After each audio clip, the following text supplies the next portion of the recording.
आहोत news top 9 आणि बातम्या शिंदे आणि शहा भेटी संदर्भातल्या। भाजपच्या कुरघोडीवरून एकनाथ शिंदे यांची दिल्लीमध्ये अमित शहा यांच्याकडे तक्रार। महायुती विरोधातील बंडखोर नेत्यांना रवींद्र चव्हाण यांच्याकडून आर्थिक पाठबळ, पक्षप्रवेशासाठी पैशांचा वापर, ऑपरेशन कमळवरून शिंदेंची नाराजी, सूत्रांची माहिती। शिंदेंच्या नाराजीनंतरही केंद्रीय नेतृत्व महाराष्ट्र भाजपच्या पाठीशी, पक्ष बांधणीचं काम सुरू ठेवा। महायुतीच्या नाराजी नाट्यानंतर केंद्रीय नेतृत्वाच्या सूचना, या सूत्रांची माहिती।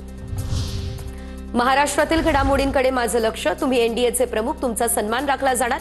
भाजप नेत्यांच्या तक्रारीनंतर शहांचं शिंदेंना आश्वासन, सूत्रांची माहिती।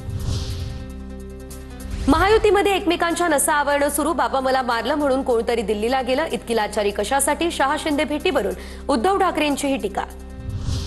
मी तक्रारीचा पाढा वाचणारा किंवा रडणारा नाही, मी लढणारा नेता, लहान सहान गोष्टी राष्ट्रीय पातळीवर आणत नाही।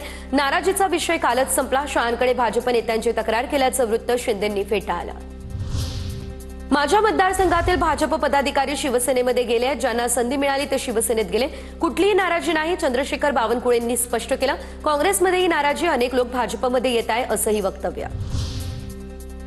मित्रपक्षातील संभाव्य पक्षप्रवेश थांबवा, महायुतीमध्ये वितुष्ट येईल असं काम नको। अमित शहा यांच्यासोबतच्या भेटीनंतर शिंदेंचे मंत्री आणि पदाधिकाऱ्यांना हे आदेश।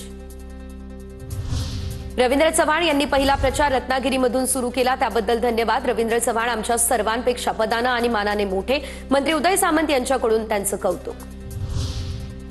सामंत एकनाथ शिंदे यांची बाजू सावरण्याचं आव्हान, दाओस दौऱ्यावेळी सामंत आणि फडणवीसांची गट्टी जमली। ठाकरेंच्या शिवसेनेचे नेते भास्कर जाधव यांचा हा दावा।